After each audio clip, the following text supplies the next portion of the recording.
Good morning to everyone and welcome to today's session. आज का हमारा टॉपिक है on osteoarthritis and how to manage osteoarthritis if you have it. Just a quick intro before we begin. We have talked about osteoarthritis before also, but एक brief में दोबारा से I'll just explain some things कि osteoarthritis क्या होता है, क्यों होता है, and as far as management is concerned, again, कुछ चीज़ें लोगों के मन में कुछ मिसकंसेप्शन होते हैं उसको लेके। Just to clarify them is well कि आपके जो भी जॉइंट्स हैं, चाहे वो जॉइंट्स कितना ही मूव कर सकते हो, कितना ना कर सकते हो, सभी जॉइंट्स में और उनके आसपास जितने जो भी लिगामेंट्स हैं उनमें थोड़ा बहुत तो वीर एंड टेयर होता ही होता है। Even in the various bones of the skull जो कि आपस में जुड़ी होती है। अब स्कल हम अगर देखें एक्सरे में, तो एक्सरे में हम किसी भी बोन को डिफरेंशिएट नहीं कर पाएंगे। The entire, like if you take a X ray of your head, तो पूरा स्कल एक सिंपल सर्कुलर शेप में ऐसे दिखता है, डोम शेप में दिखता है। उसमें हमें कहीं पे कोई अलग सेगमेंट नहीं दिख पाती, बट एक्चुअली में वो 8 अलग अलग हिस्सों से जुड़ के बना है। तो सेगमेंट्स आपस में इस तरह से जुड़ी हुई हैं and there their mobility overall is so less कि उससे पता भी नहीं चलता कि ये अलग अलग हिस्से हैं हड्डियों के और ये आपस में जुड़ के एक। उसमें भी ओवर दी टाइम, चाहे हम एक नॉर्मल बॉडी की ग्रोथ कह लें या इन जनरल इफ वी से कि चाहे कुछ कैल्शियम का इनटेक कम है, ज्यादा है उस कारण से, या विटामिन डी डेफिशिएंसी से, उसमें भी कुछ हद तक चेंजेस आ जाते हैं। एंड आई वोंट से कि स्कल में क्रैक्स बन जाते हैं, बिकॉज वो बनने लगता है। स्कल में क्रैक्स बन गए तो फिर बहुत प्रॉब्लम हो जाएगी। But yes, the overall strength of that 8 different bones, how they were connected initially, वो उतनी स्ट्रांग अब नहीं रहती। समय के साथ वो थोड़ी सी वीक हो जाती है। कहने को फर्क 19-20 का ही है, लेकिन फिर भी वो इतना है कि हाँ, does make a slight difference। वहीं ऑन द अदर हैंड जो हमारे movable joints, starting right from the neck to the shoulders to your elbows, हाथों की उंगलियों में नीचे जाते हुए स्पाइन की तरफ जाएं, अपना हमारा पेल्विस है, हमारे हिप की जो बोन है वहां पे, हमारे घुटनों में एंड एंकल। तो almost every movable joint that you have in the body, सबकी रेंज अलग अलग है। अब शोल्डर की रेंज, हाथ ऊपर नीचे दाएं बाएं गोल गोल पूरा घूम सकता है। वहीं हाथों की उंगलियां उतना मूव नहीं करती हैं, वो सिर्फ आगे और पीछे की तरफ बेंड होती हैं या हल्का सा दाएं बाएं इस तरह से। Not not so much mobility in that, वो ज्यादातर ग्रिप के लिए होती है। बट आर्थराइटिक चेंजेस उनमें भी लगभग उसी पेस पे चलते हैं जितना किसी और जॉइंट पे। And osteoarthritis is the type of arthritis जिसमें कि जहाँ पर बोन्स आपस में टच करती हैं, जहाँ वो टच करेंगी they will create a lot of friction, because again it's not a smooth surface, it's relatively rough surface. तो वो आपस में जहाँ पर भी टच होंगे, और मतलब ऑलमोस्ट यू कैन, जैसे जब हम दो पत्थर आपस में अगर रगड़ते हैं तो चिंगारी निकलती है, यहाँ एटलीस्ट चिंगारी नहीं निकल सकती, बट हाँ फिर भी फ्रिक्शन इतना है that whichever segment of the bone faces much more pressure, तो वो अपने उसका जो भी सरफेस है वो टूटना शुरू हो जाता है, उससे क्रैक्स डेवलप हो जाते हैं। इवेंचुअली धीरे धीरे करके वो टूटना शुरू हो जाता है। उसकी वजह से फिर इन्फ्लेमेशन के जो भी जनरल साइंस है, पेन है, स्वेलिंग है, रेडनेस है, वहाँ पर कई बार टेंडरनेस भी होती है, बहुत ज़्यादा होती है कई बार। कुछ लोगों में थोड़ी कम होती है, कुछ लोगों में थोड़ी ज़्यादा होती है, पर्सन टू पर्सन वेरी करती है।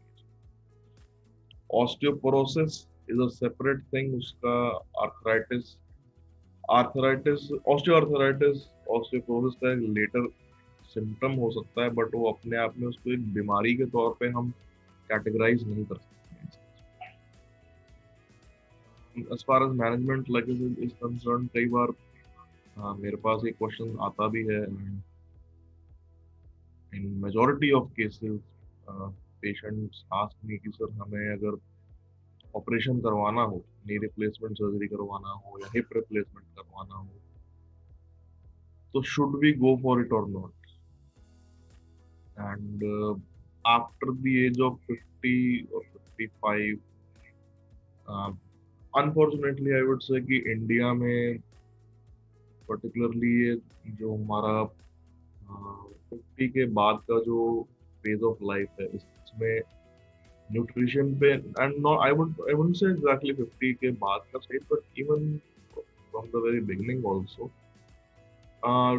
डेली आपके न्यूट्रिशनल रिक्वायरमेंट्स पे, आपकी वाइटामिन की रिक्वायरमेंट्स पे यहाँ बहुत ज़्यादा ध्यान नहीं दिया जाता कई कई जगहों पे। I am not saying in all cases, but in some cases it is generally avoided. And unfortunately यही रीजन है कि ऑस्टियोपोरोसिस इंडिया में इतना कॉमन है। Almost every second female today is osteoporotic, and even in males they may develop anemia. They in some cases they develop osteoporosis as well. Arthritis तो होता ही है, कई बार जैसे फ्रोजन शोल्डर की प्रॉब्लम काफी कॉमन होती है। सो ये चीजें शुरू दिन से अगर कोई व्यक्ति इस पर ध्यान दे, नॉट थिंकिंग कि अभी जितना हमारा लाइफस्टाइल है अभी तो बहुत एक्टिव है, या अभी हमारा डाइट बिल्कुल ठीक है, और लेटर स्टेज ऑफ लाइफ में जाके जब जरूरत पड़ेगी तभी हम अपना सप्लीमेंट्स के जरिए या अपनी डाइट के जरिए उसको इम्प्रूव करेंगे एंड वो ठीक हो जाएगा।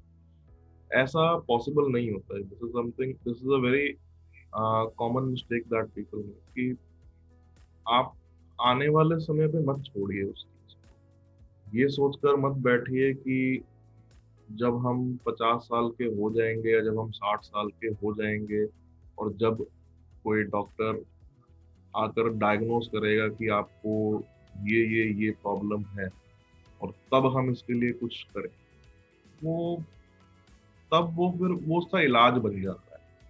और जो आप पहले कर रहे हैं since like your late 20s maybe 30s and even 40s also, 40 मतलब 40 साल की उम्र कोई बहुत देर नहीं होती है। That is still, there is still time for one to manage his health. And तब वो प्रिवेंटिव मेजर है, तब वो इलाज नहीं है। जिस उम्र में जाके आप शुरू करने के पॉइंट पे आप पहुंचेंगे तब वो इलाज बन जाता है। एंड हमेशा कोई चाहे डॉक्टर हो चाहे वो पेशेंट हो, वो शुरू से कहते हैं कि prevention is better than cure. तो जब हम एक बचपन से चीज जब सुनते आ रहे हैं, पढ़ते आ रहे हैं, कहते भी आ रहे हैं कि prevention is better than cure, then why not do the prevention at its appropriate time? Why wait for that prevention to turn into cure and then go for it? वो एक बहुत अच्छा आइडियोलॉजी नहीं है in my opinion, and one I think needs to put more emphasis on their nutrition right from the very beginning.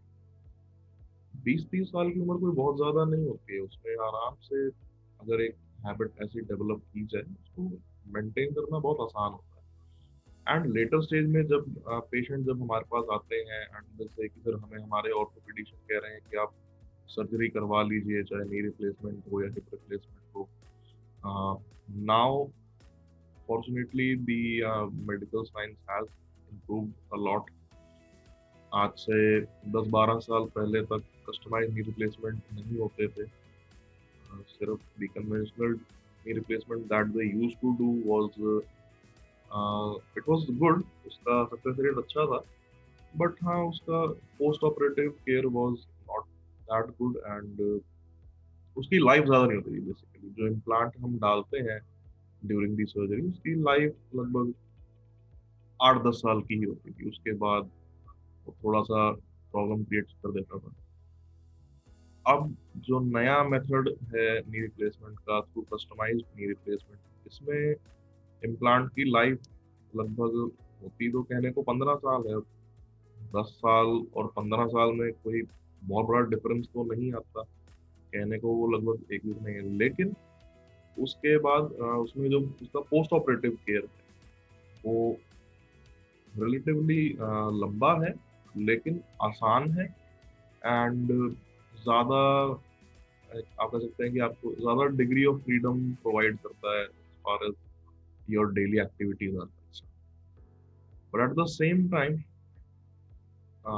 from a physical therapy standpoint and from a standpoint of just general well-being, क्योंकि ये सवाल कई बार पूछा गया है मेरे से, तो मैं हमेशा इसका एक ही जवाब देता हूँ कि जब तक आपको आपका जो आर्थराइटिस का पेन है, जब तक वो आपके लिए एक बहुत बड़ा फिजिकल बैरियर ना बन जाए आपकी डेली एक्टिविटी, तब तक try to avoid going under the knife, try to avoid surgery as much as possible.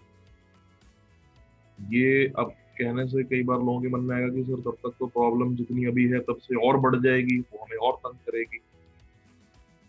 Up to an extent you are correct that yes, जो जितना वीर एंड टियर अभी हुआ है, let's say that you try to postpone your surgery for the next 2 years। उन 2 साल में of course the damage will be more, बात बिल्कुल ठीक है, लेकिन once they do the surgery, तो चाहे घुटने का डैमेज 1 साल पुराना हो, चाहे वो 10 साल पुराना हो, चाहे वो 50 साल पुराना, वो सब एक जैसा ही ट्रीट करते हैं उसको, सब एक ही लाइन में आ जाता है। For them it won't matter whether the arthritic changes are 5 years old, maybe they are 10 years old, even 100 years old, उनको इससे कोई फर्क नहीं पड़ता। एंड पोस्ट ऑपरेटिव जो भी प्रोटोकॉल है वो भी मोर और लेस सेम ही रहती है, उसमें कुछ ज्यादा फर्क नहीं होता। So if it can be avoided, if it can be postponed, it I think it should be postponed। इसलिए नहीं कि तब हमें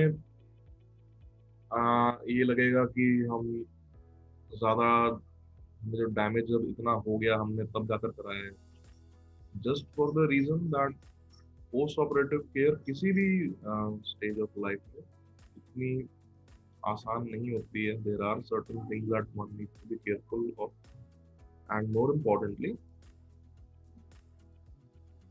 लेटर स्टेज ऑफ लाइफ में जाके इम्प्लांट को सेट होने के लिए जो एक सर्टेन अमाउंट ऑफ रेस्ट चाहिए, वो कहीं ना कहीं पे मिल जाता है, जो शायद थोड़ा अर्लियर स्टेज ऑफ लाइफ में ना मिल पाए।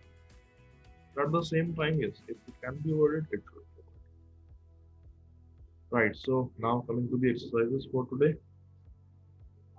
So थोड़ा arthritis पे आज ज़्यादा फोकस करते हुए we'll be putting more emphasis on the lower limbs naturally, since arthritis पैरों में घुटनों में थोड़ा ज़्यादा होता है, होने को हाथों में भी होता है, but that is a separate type of arthritis, rheumatoid arthritis, उसके बारे में बात करेंगे इन दी कमिंग सेशंस।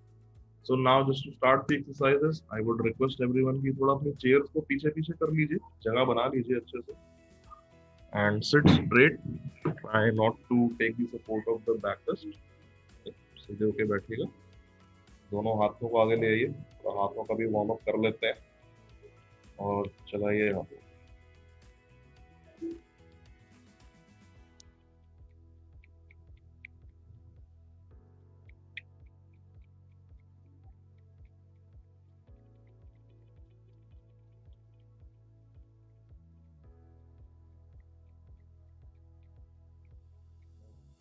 ऊपर ऊपर करके भी चलाते रहिएगा।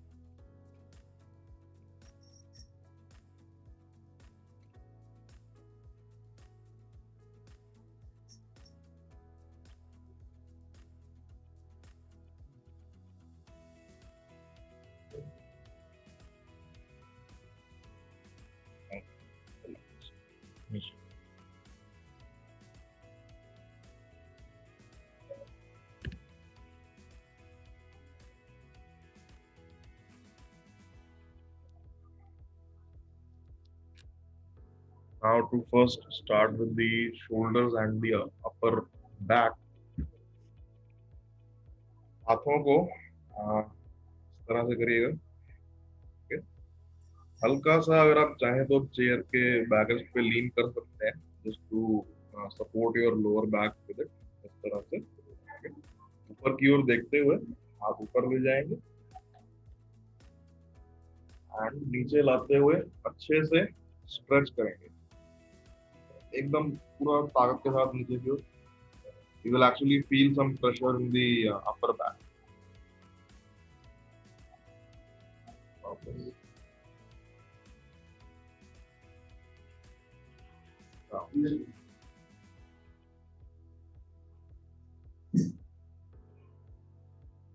Up.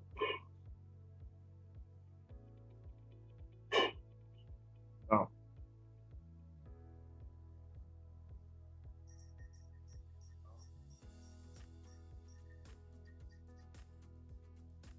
Down.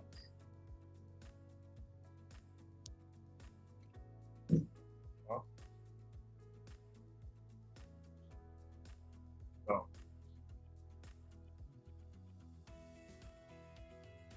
Up.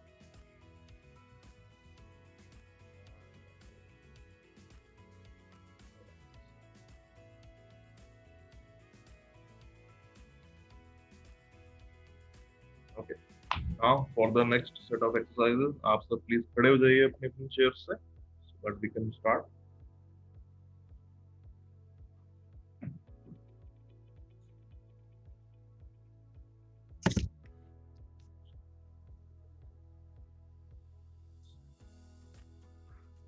थोड़ा सा अपने स्पाइन को स्ट्रेच कर लेते हैं एंड जितने भी हमारे पैकेट जॉइंट्स हैं, लाइक आई सेड, उनको अनलॉक करना भी बहुत जरूरी होता है, स्पेशली इन द मॉर्निंग। सो दोनों हाथों को पीछे रखेंगे कमर पे, इस तरह से ऐसे रखिएगा। हाथों से पूरा कमर को और अपने पेल्विस को आगे की ओर पुश करते हैं पहले, इस तरह, एंड देन पीछे की ओर।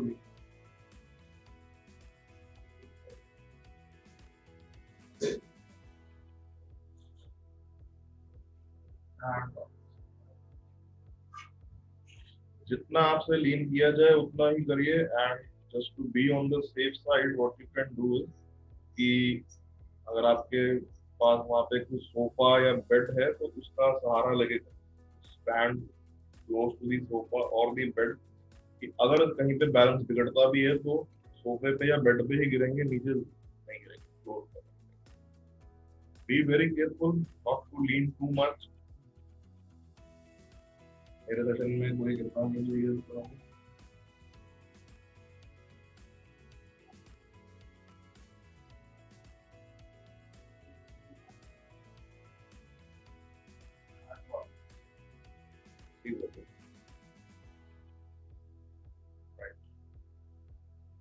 अब थोड़ा सा पैरों को खोल लेते हैं, गैप बनाते हैं दोनों पैरों में।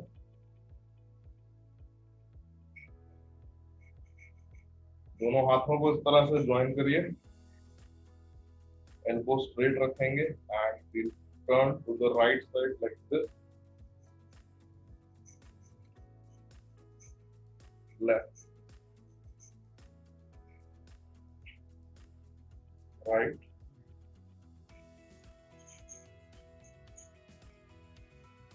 Left, right, left, right,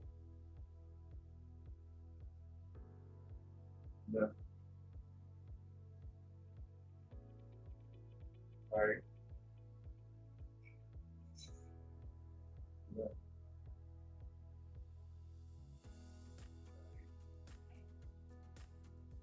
and सामने। अब हाथों को ऊपर कर लेंगे and again, right,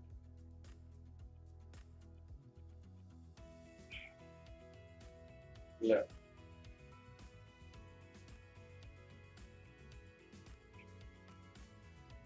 right,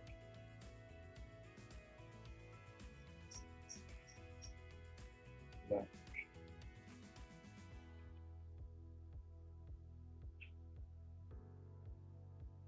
right,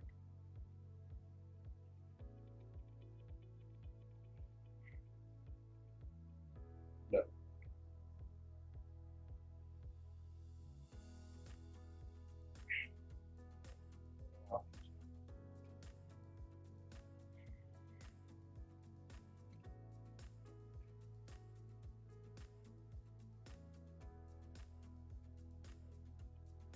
For the next set of exercises, now coming to the lower limb.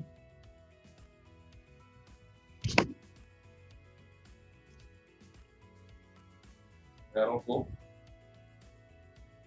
इस तरह से एक के आगे एक रखते हुए, अभी लेफ्ट वाला पैर मेरा आगे है, राइट वाला पीछे की तरफ है, और पीछे वाला पैर बिल्कुल फ्लैट रहेगा जमीन पे, इसको ऊपर नहीं उठाना है, इस तरह से कीपिंग इट लाइक दिस। दोनों हाथ आगे लेफ्ट वाली थाई पे एंड घुटना बेंड करते हुए, पीछे वाला घुटना बिल्कुल सीधा रहेगा, इसको बेंड नहीं करना है, सिर्फ आगे वाला हल्का सा बेंड करते हुए वापस। Try not to bend your knee more than 30 degrees. सिर्फ इतना बेंड करिए एंड वापस, पूरा आगे तक मत जाइएगा, क्योंकि वहां से भी वापस घुटना सीधा ला पाना बहुत मुश्किल होता है। And if anyone already has arthritis, so it should be very painful. Please be clear.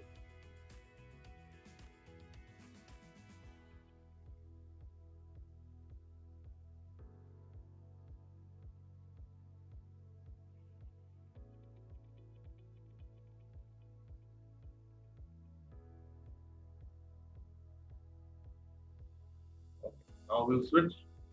Right वाला पैर आगे, left वाला पैर पीछे।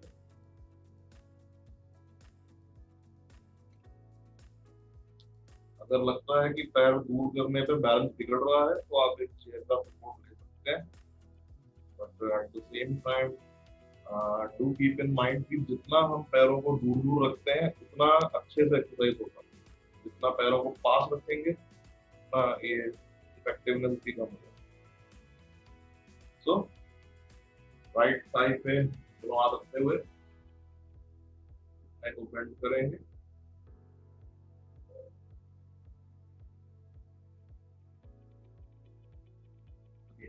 Bend,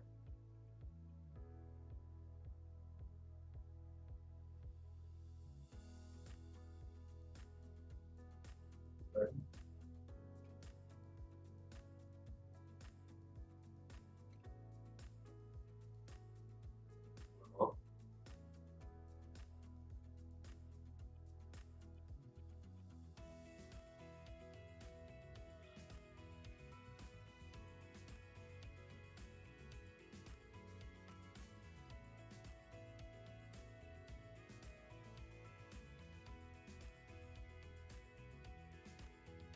the next exercise for the ankle joints, थोड़ा सा पीछे पीछे हो जाते हैं एंड पैर को एक के आगे रखते हुए चलते हुए जाएंगे कैमरे। पैर इस तरह से एक के आगे रखना है, तो हाथों को चाहे तो फैला सकते हैं फॉर बेटर बैलेंस।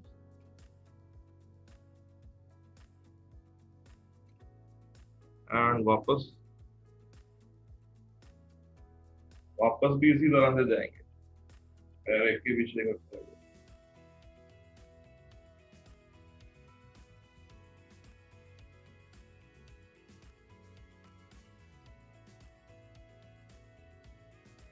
ट्राई करिए कि आपकी अपर बॉडी कम से कम मूव हो।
Coming to the next set of exercises.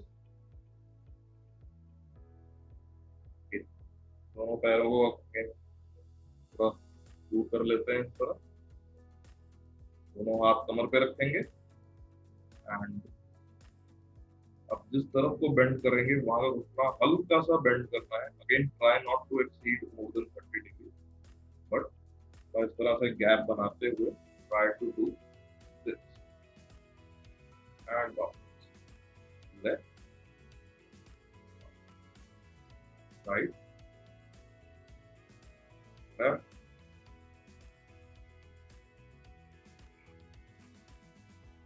Left right left right left right left right. Doctor Anurag, ये एक्सरसाइज करनी आर्थराइटिस के लिए ठीक है? वैसे स्टेयर्स के लिए तो मना किया हुआ है हमें। हाँ जी मैम, देखिए जब हम घुटने को बेंड करते हैं तो हाँ जी। जैसा मैंने कहा कि 30 डिग्री से ज्यादा बेंड ना करें। अब अच्छा। आर्थराइटिस आपको अगर है तो अगर आप कितना बेंड करें तो ये बहुत ज्यादा मुश्किल हो जाएगा आपके लिए एंड ये अच्छा। हार्मफुल भी है, बट इतना फिर भी ठीक है। अच्छा स्टार्टिंग ठीक। के 30 डिग्रीज में जो हमारा नी कैप होता है वो घुटने को पीछे जो थाई की जो बोन है, फीमर जो बोन है, उसको टच नहीं करता, थोड़ा सा दूर रहता है। ओके। 30 डिग्री यहाँ तक हमने बेंड किया, इसके बियॉन्ड अगर आप जाएंगे तो नी कैप टच करता है थाई बोन को और उस पर बहुत ज्यादा प्रेशर पड़ता है। At that time if you have arthritis तो घुटने को वापस सीधा करना बहुत डिफिकल्ट भी है और बहुत पेनफुल भी है। सो उससे बचने के लिए भी से सिर्फ इतना 30 डिग्री तक बेंड करके वापस वही मैं कह रही थी ना, स्टेयर्स जैसे चढ़ते हैं तो इतना ही बेंड होता है ना, तो वो डॉक्टर कहते हैं कि नहीं रफली स्टेयर्स। रफली इतना ही होता है। अब वो डिपेंड करता है कि स्टेप की हाइट कितनी है, जितने स्टेप ऊंचे होंगे उतना मुश्किल होगा क्योंकि घुटना उतना ज्यादा बेंड करता है। ओके। ओके वापस पैरों को ऊपर में ले आते हैं।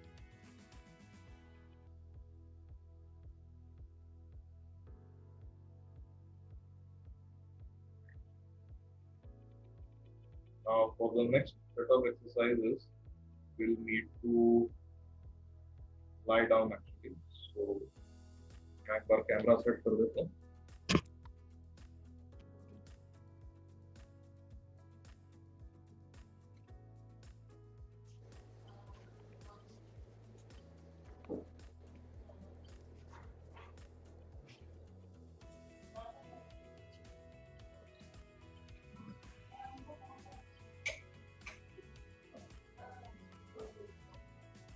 So for these exercises अब हम घुटने की और एंकल की एक्सरसाइज जो भी करेंगे वो लेट के करेंगे। So to start, we'll need either a towel roll or a pillow. Usually आपने नोटिस किया होगा कि अपने सेशन में जब डॉक्टर रुचि एक्सरसाइज करवाते हैं तो she prefers to use a towel roll. हर डॉक्टर का अपना अपना अप्रोच होता है। I generally use a pillow. Towel roll भी यूज कर सकते हैं, उसमें कोई प्रॉब्लम नहीं है।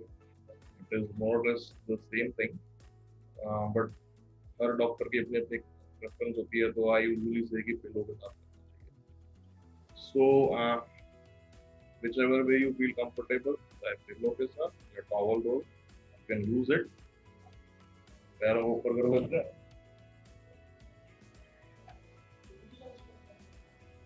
इस तरह का कुछ तकिया या टॉवल का रोल यूज करते हुए इसको घुटने के नीचे रखेंगे। Okay, now as per your comfort level, either you can completely lie down या फिर जिस तरह से मैं बैठा हूँ उस तरह से लॉन्ग सिटिंग पोजीशन में हाथ पीछे करके बैठ सकते हैं। आपको जैसे कंफर्टेबल लगे you can sit that way, इस तरह से भी या फिर पीछे पूरा लेट के ऐसे भी कर सकते हैं। मेरी आदत है कि मैं बैठ के लॉन्ग सिटिंग में ही करता हूँ एक्सरसाइज जब भी करूँ। So I keep it like this. घुटने को टाइट करेंगे, पंजा हल्का सा अपनी ओर खींचेंगे एंड घुटने से पूरे पिलो को नीचे की तरफ प्रेस करें। प्रेस करके hold it for 10 seconds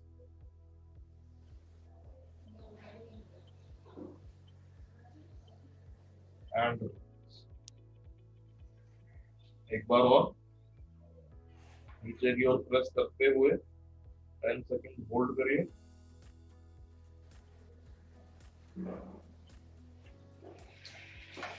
And एक बार और घुटना टाइट, पंजे अपनी तरफ, नीचे की ओर प्रेस किया,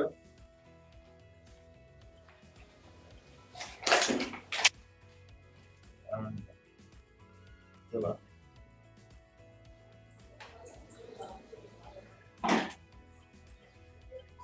अगेन घुटना टाइट करके पंजे अपनी तरफ खींचेंगे, प्रेस करेंगे,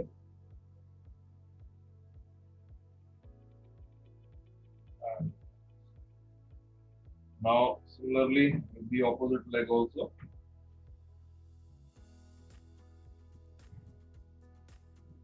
इसके भी नीचे रखते हुए घुटने को टाइट करके अपनी तरफ प्रेस करके 10 सेकंड होल्ड करते हैं,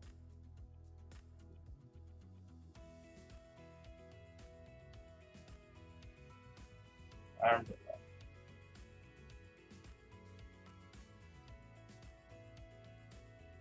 for the back of the thigh and for the ankle joint, दोनों घुटनों को बेंड करके अब इस एक्सरसाइज के लिए सबको लेटना ही पड़ेगा। So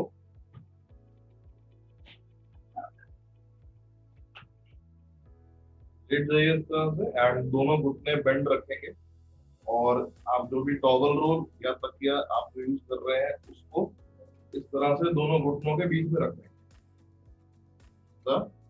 and what you will do now is कि घुटनों से इसको दोनों तरफ से दबाएंगे। So keeping it like this, हाथ नीचे बेंड, एंड अंदर की तरफ इसको प्रेस करें, प्रेस करके again hold it for 10 second, and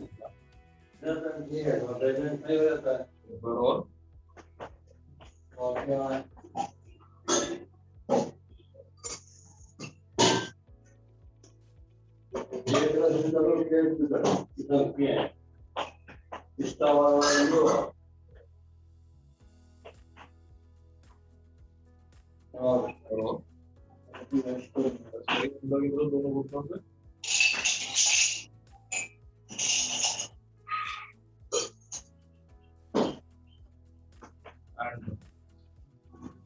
Anurag ji बहुत डिस्टरबेंस आ रहा है, कुछ सुनाई नहीं दे रहा।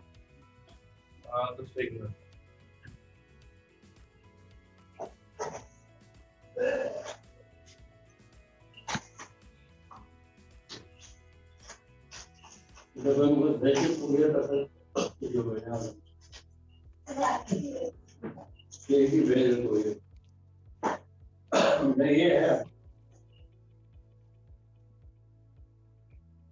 वापस उठ के सब चेयर्स पे आ सकते हैं अपने, and I would request everyone की प्लीज अपना माइक म्यूट पे रखिएगा।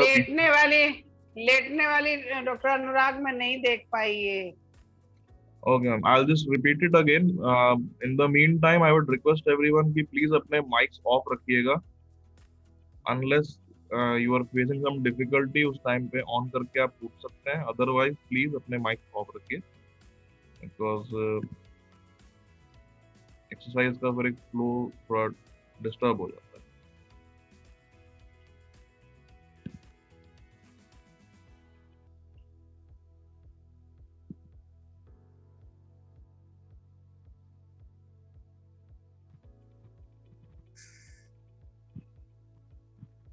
Okay. Right. So I'll just repeat the exercise again. अगर किसी से मिस हो गई हो तो you can just see it again.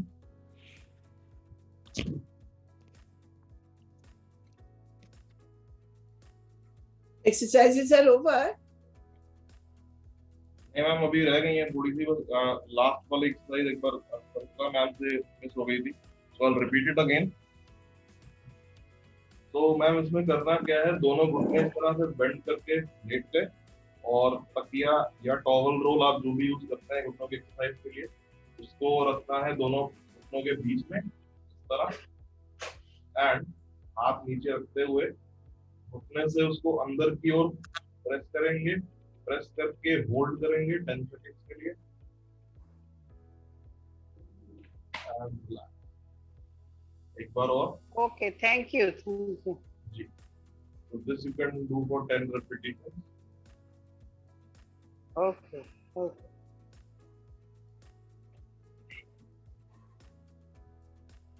वापस चेयर पे आ जाता है.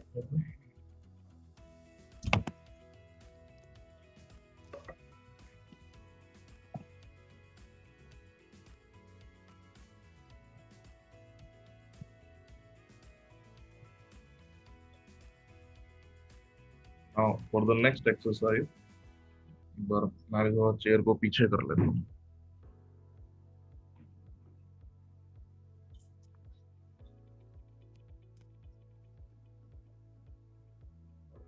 Of this one, like I said कि जब हम घुटने को 30 डिग्री से ज्यादा बेंड करते हैं तो the kneecap touches the femur bone and वहाँ पे especially for someone who already has arthritis उनके लिए काफी वो painful होता है. So there is a method to reduce that pain and to slightly mobilize the kneecap अगर वहाँ पर stiffness हो उस कारण से. So just to show you how it is done.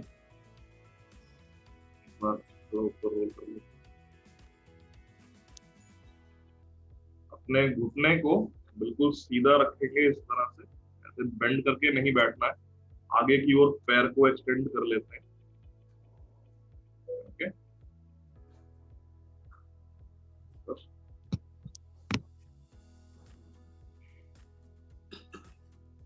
इस तरह.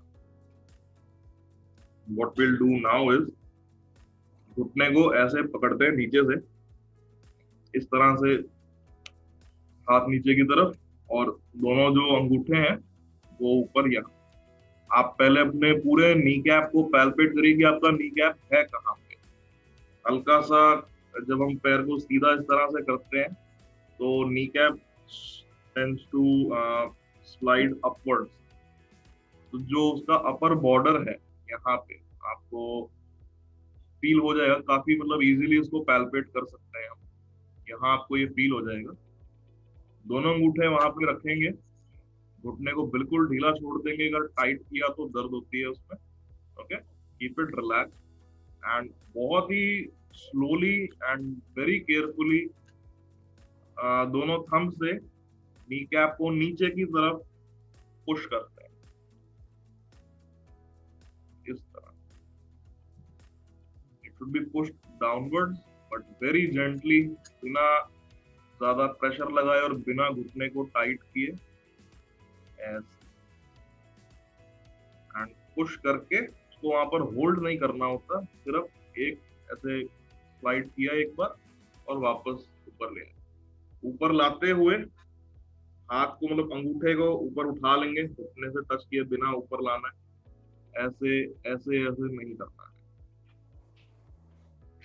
Again, slightly push it down and वापस ऊपर. I hope everyone was able to do. अगर कहीं पे कोई डिफिकल्टी हो रही है, अगर ये नहीं समझ आया कैसे करना है तो एक बार आप पूछ सकते हैं.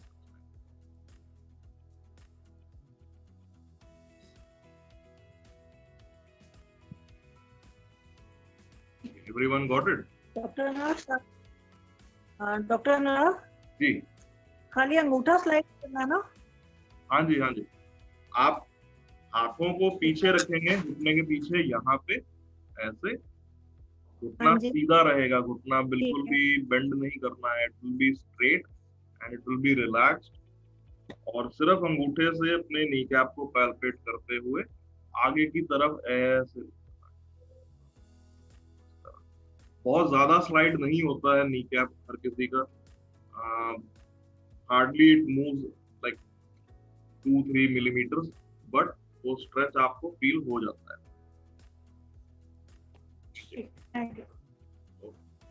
एंड ऑल्सो मेक श्योर कि ये ज्यादा बार ना करें, लगभग 5-6 बार एक घुटने पे करना होता है, उससे ज्यादा नहीं. डॉक्टर अनुराग, जिनकी रिप्लेसमेंट हुई है नीज की, वो तो नहीं करेंगे ना इसको? नहीं कर सकते हैं, कर सकते हैं। As long as you do it very carefully. आप ज्यादा प्रेशर मत लगाइएगा, बहुत अच्छा। हल्के हाथ से करना होता है वैसे भी, चाहे अच्छा। हुई है चाहे नहीं हुई है, to be done very carefully. हमें तो नी कैप की जरूरत नहीं पड़ती ना? नी कैप तो आपके हैं मुंह में, वो थोड़ी करेंगे सर्जरी। तो पैटला जो होता है हमारे नी जॉइंट का, it is the can say like a fulcrum on which your entire knee can do this movement.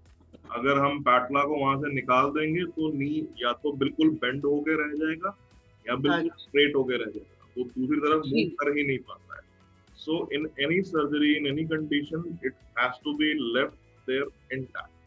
उसको हम वहां से निकाल नहीं सकते। अगर निकालते भी हैं तो उसकी जगह पे एक मेटल का इम्प्लांट वहां पर डाल दिया जाता है। But that is in very rare cases. In 90% of the cases, it is left there. उसको हम बिना कोई छेड़छाड़ के वहीं रहना। ठीक है। Now for the final exercise. पैरों को थोड़ा सा फैला लेंगे इस तरह से, ऐसे रखेंगे घुटने अंदर की तरफ और पैर बाहर की तरफ, एंड दोनों तरफ हाथ रखते हुए अंदर की ओर को पुश करेंगे इस तरह। पुश करके होल्ड इट फॉर 10 सेकेंड्स।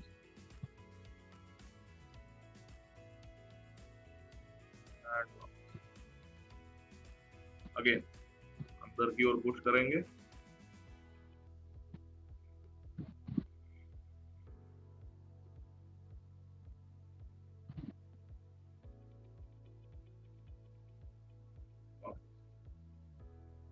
एक बार और।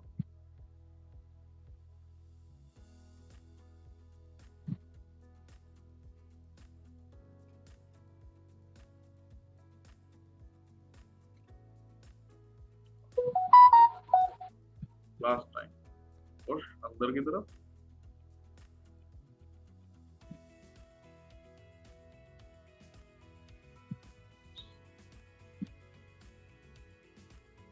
Okay relax. दोनों पैर सेंटर में ले आइए।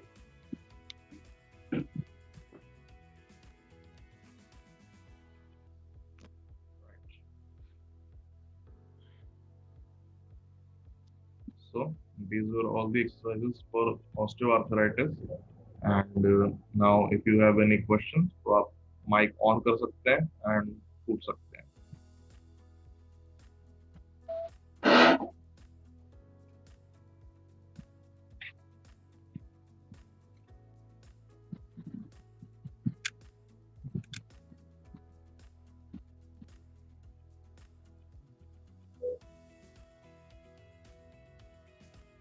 तो राग अगर कोई प्रॉब्लम ना हो, घुटनों में भी कोई प्रॉब्लम ना हो, कोई आर्थराइटिस ना हो, तो भी एक्सरसाइज करना जरूरी है? बिल्कुल सर, बिल्कुल जरूरी है। ओके, मैंने बताया ना सर कि prevention is better than cure. Better than cure, right sir, right. I understand. Thank you lot. वो ट्रीटमेंट के तौर पे भी यूज होती है और प्रिवेंशन के तौर। Okay, that's good. Okay doctor साहब, मेरे को ये पूछना है कि आपने जो लास्ट वाली एक्सरसाइज दिखाई, I mean last but one, you did on right side और left side, on right side नहीं करना है। नहीं तो करना तो दोनों है। हाँ, you didn't show it on right side, तो राइट साइड भी करना है ना? Both the legs, you can do both the legs, you can do, है ना? जस्ट मेक श्योर कि 4 या 5 बार ही बस करिएगा, ज्यादा 5 times. So 5 times you can do for the left side and 5 times for the right side. Okay, one more question is that I have osteoporosis काफी सालों से, and I was taking Osteophos once a month for a very, very long time, but now my daughter said you stop it now. So what is your opinion?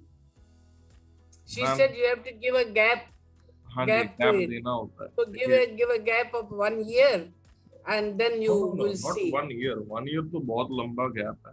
देखिए ma'am, होता क्या है कि जब हम कैल्शियम या D3 कोई भी सप्लीमेंट देते हैं तो हाँ सप्लीमेंट एक मेडिसिन की कैटेगरी में हम उसको नहीं रखते, थोड़ा उसको अलग ही रखते हैं। Supplement is a separate thing and medicine is a separate. Yes yes yes right. देखिए हर न्यूट्रिएंट जो आपकी बॉडी को चाहिए, अब उनमें से कुछ होते हैं जो कि बॉडी खुद भी बना सकती है कुछ अमाउंट में, आई नो एंड कुछ करेक्ट, न्यूट्रिएंट्स ऐसे होते हैं जो बॉडी खुद वो नहीं बना सप्लीमेंट सकती, तो करने वो पड़ता है। बाहर से अब्जॉर्ब करने पड़ते हैं We through have to. Either through sunlight, through external और Yes. Through your food intake. तो कैल्शियम एंड विटामिन डी लगभग उसी कैटेगरी में आते हैं कि they are called Essential. Essential nutrients Essential. And essential for a Correct. Reason, क्योंकि body उनको खुद जनरेट नहीं करती। नहीं। अगर Okay. हम अपना बोन डेंसिटी टेस्ट करवाएं एंड इफ वी हाँ, find yes, correct.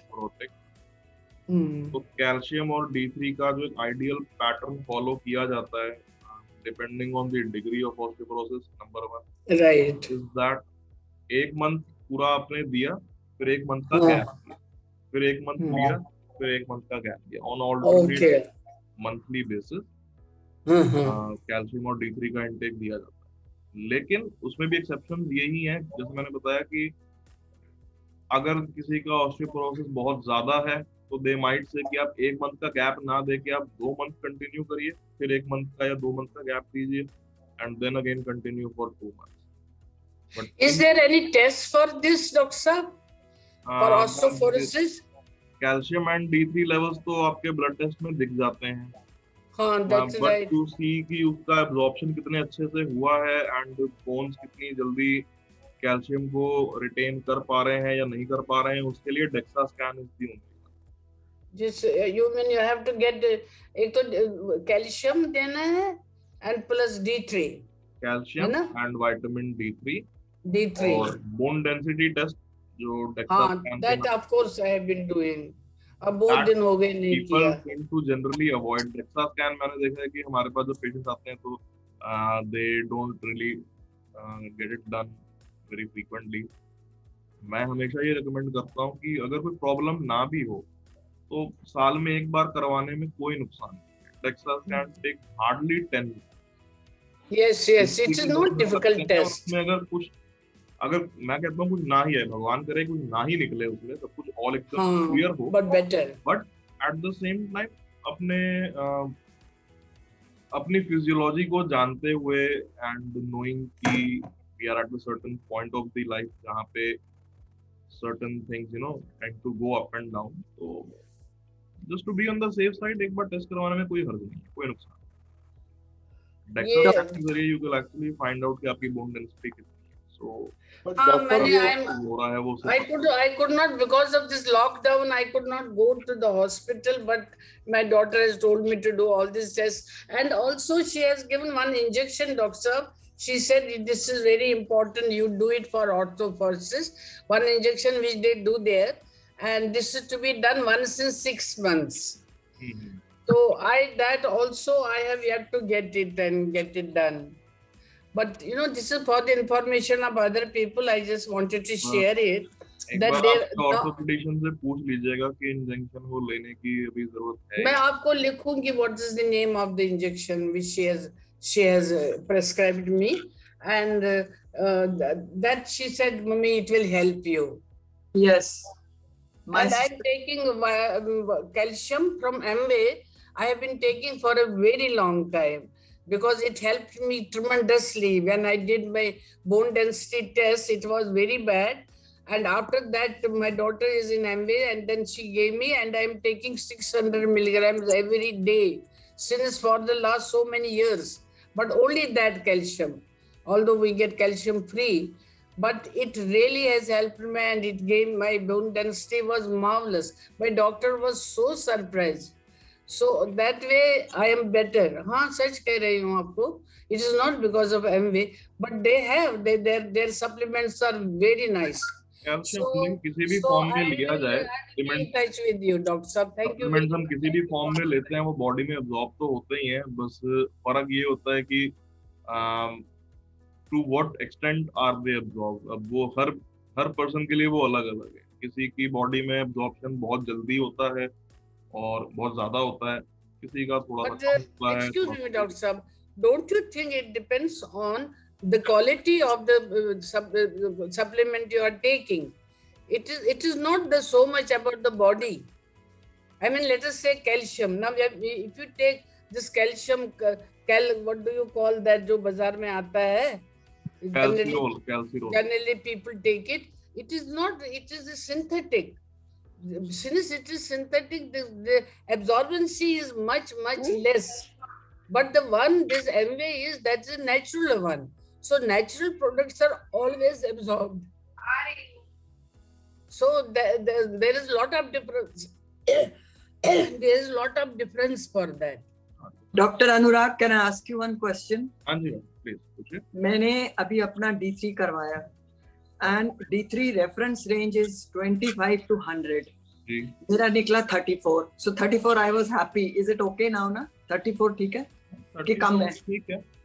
Oh, it's on the lower side, definitely. मतलब बॉर्डर लाइन से थोड़ा ऊपर ही है, लोअर लिमिट से हल्का सा ऊपर है।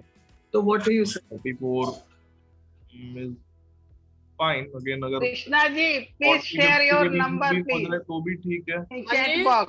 I want to talk to you. एक सेकंड सर मगर बताइए। मेरे को नीचे से आता नहीं। I want your number, please.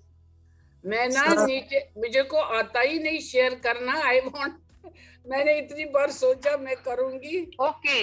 मगर Okay. I wish I could write down. I'm sorry. I don't know नीचे करना क्या होता है, बताइए। You speak, I will note down. Doctor number अपना बताइए, वो लिख लेंगे। 97 97 1111 1111 41 41 76 76. हाँ I am जी। repeating.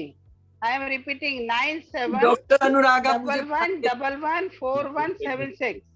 Yes, please. They do Thank this you. on the mute. Okay, ji. Thank you. I will talk to you. Welcome. Anytime. तो Okay, ji, to thank you. answer your question, like I said कि जो range है वो तो देखिए 25 से लेकर 100 के बीच में जो है वो ठीक है, but at the same time like 25 is the lower limit कि कम से कम इतना तो होना ही चाहिए। Correct.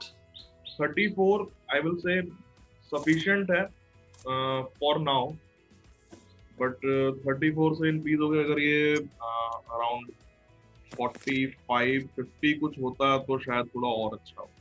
तो क्या खाऊं, क्या मतलब what is I should improve intake of कोई कैल्शियम का कुछ ऐसे सप्लीमेंट ले रहे हैं या नहीं, मैं तो हाँ सुप्रिकैन ले रही हूँ 1000 for 3 months. हफ्ते में एक बार? No, every day सुप्रिकैन.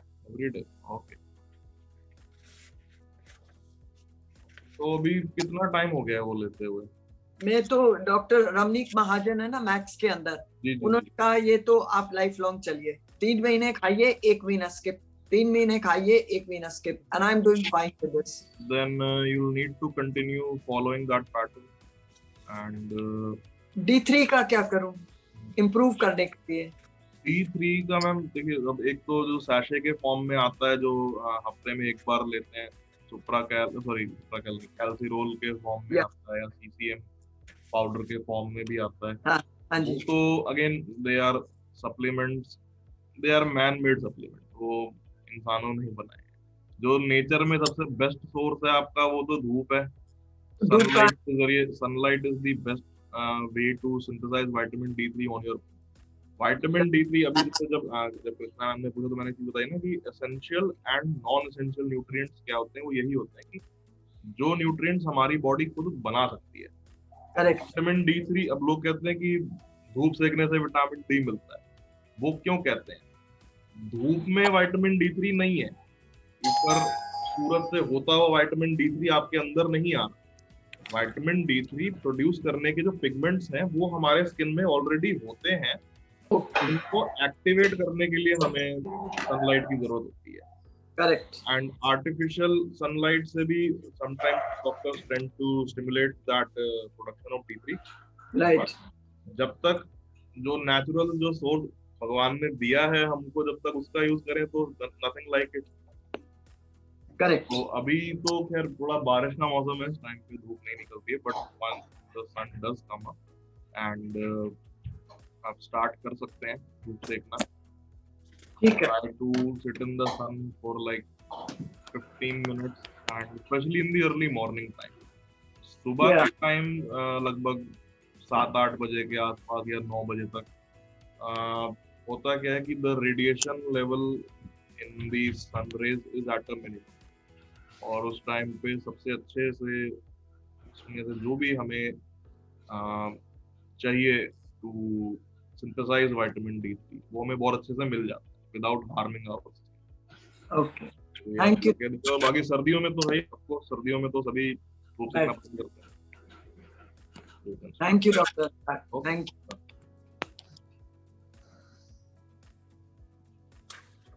Any other questions? Otherwise, we'll wind up this.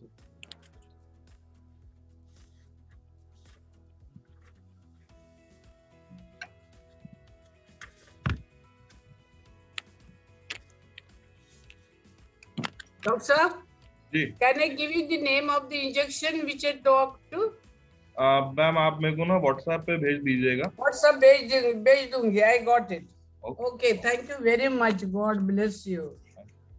चलिए, so before we wind up this session, हाँ, रिपोर्ट भी भेज दूंगी आप. जो फीडबैक फॉर्म है उसका लिंक शेयर कर दिया है हाँ, chat box में. So before I you will be. leave the, Thank you very much. एक बार प्लीज God आप bless. फीडबैक फॉर्म फिल कर दीजिएगा. Yes, we will. Thanks. Thank you. Thank you so much to everyone for joining in, and I will see you all tomorrow along with the Physioactive team. So stay safe, अपना ख्याल रखिएगा तब तक, and I'll see you tomorrow. Bye bye.